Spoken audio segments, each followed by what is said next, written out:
Hey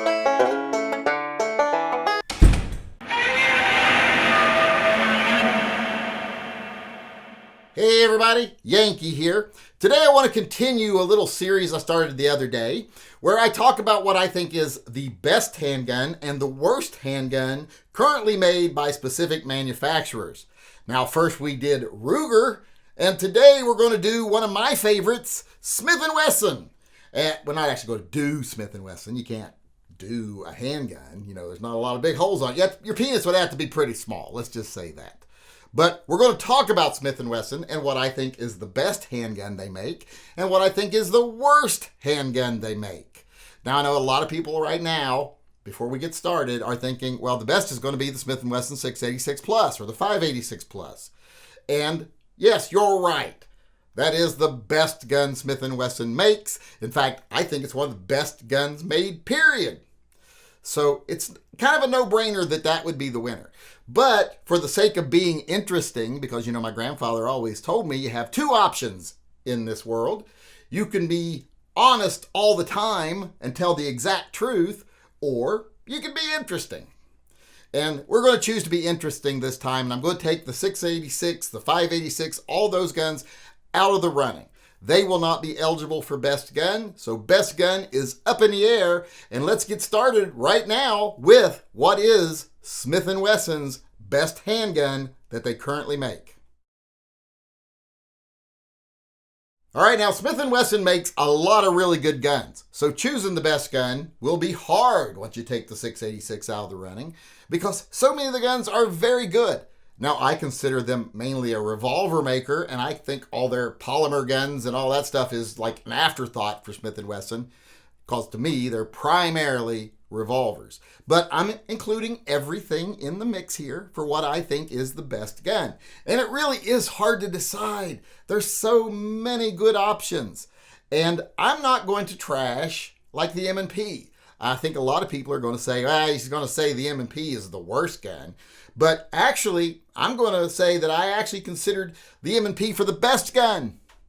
One of the guns I considered to be the best gun Smith & Wesson makes right now, despite my personal feelings about it, was the Smith & Wesson M&P 10mm.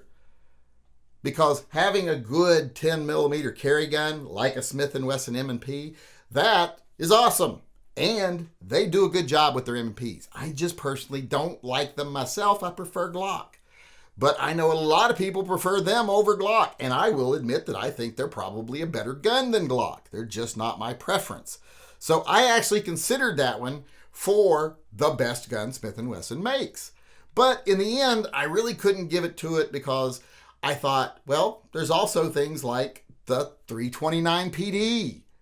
That's a carryable 44 Magnum, scandium frame, titanium cylinder. You can carry that baby. It's very light, and yet it's still super powerful. It's going to take care of anything you ever run into, 2 legs or 4. Great gun. The only problem with it is, it's a real beast. If you shoot that gun, you better be determined that you need to stop something. Because otherwise, it really ain't worth it to fire it with full magnum loads. And if you're going to carry it, you're going to carry it with full magnum loads. And because of that, because I think that might just put it out of the comfort zone of a lot of people, that it is just too kicky, too powerful, too recoil heavy, I thought, well, it can't be the best if it isn't good enough for most people. And I don't think most people would like shooting that. I like to think I'm kind of a beast, that I can handle it, but the reality is after I shoot it a few times, I'm done, want to go home, and I'm going to cry a little bit. So if that's true for me, I assume it's true for a lot of people. So for that reason, I didn't make it number 1. In fact, I went with another gun that I own from Smith & Wesson. I own a lot of Smith & Wessons. And it's a gun that is also a little bit snappy, but it's not so snappy that it's going to physically hurt you like the 329.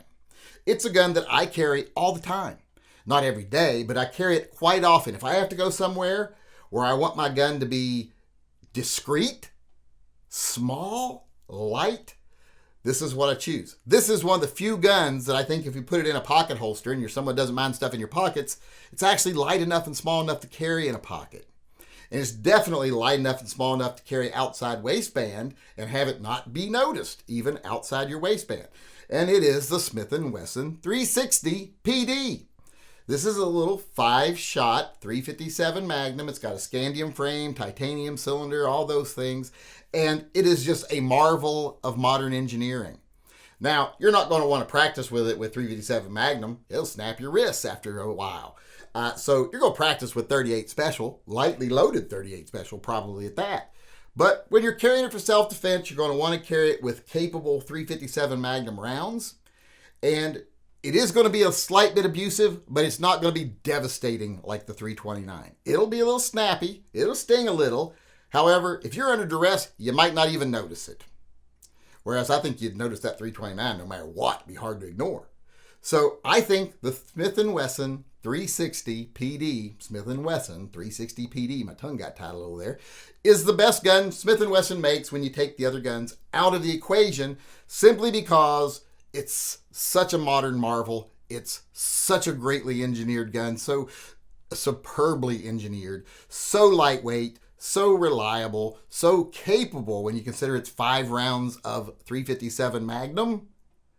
This gun is just hard to beat. I love it. I carry it all the time. I would recommend it to anyone. And like I said, it's one of the few guns I think you could pocket carry if you're a pocket carry person. So I think, like I said, once the 686, 586 is out of the picture, the Smith & Wesson 360 PD is the best gun they make. All right, now let's talk about the worst handgun Smith & Wesson currently makes. And this is actually kind of hard too. They make a lot of guns. Smith & Wesson, they make a lot of great guns. But some of them do kind of stink. They have some guns that make me say, why the hell is this a thing? So there were some things I had to sift through here. There were a few different options. Now, they're not the options most people think of right off the bat. A lot of people think of the SD series when they think of the worst gun Smith & Wesson makes. And I will say, as far as their polymer guns go, that's probably their entry-level gun. But as entry-level guns go, the SD9 is awesome. And you can also get an SD40. You can get it in the 40 caliber.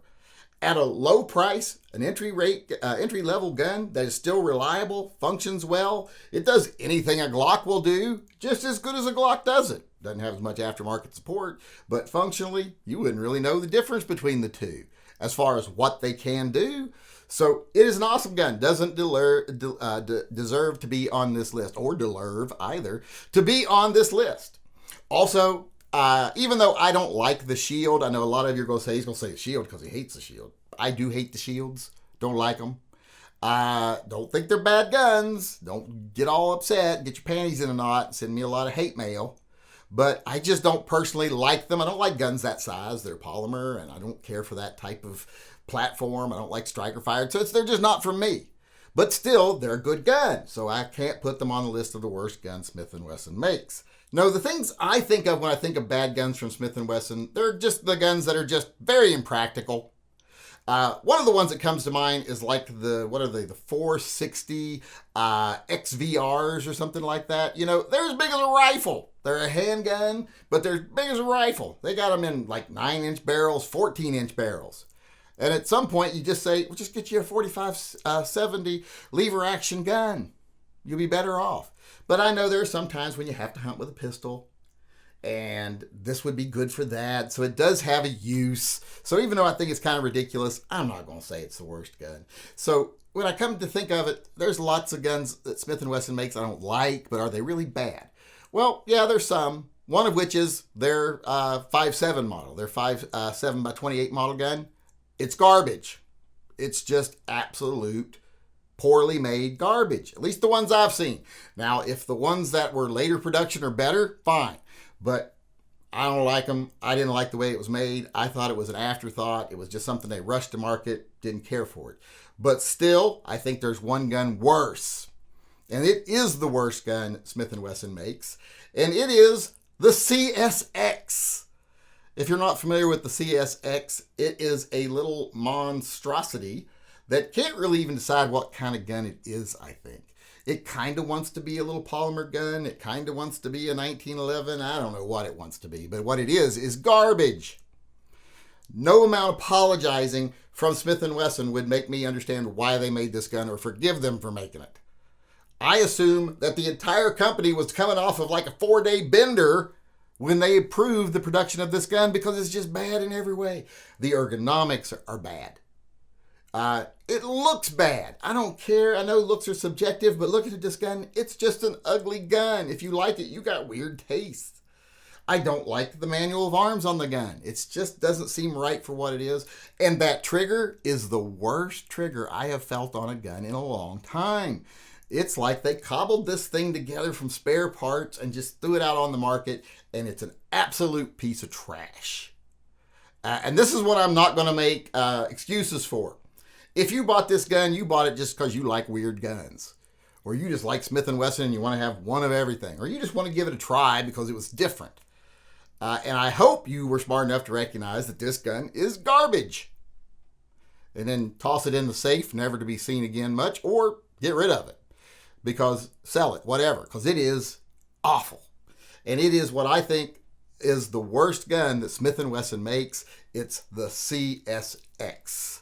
So there you have it. There's my list of the best handgun and the worst handgun that I think Smith & Wesson currently makes, minus the 586 and the 686 plus series, etc.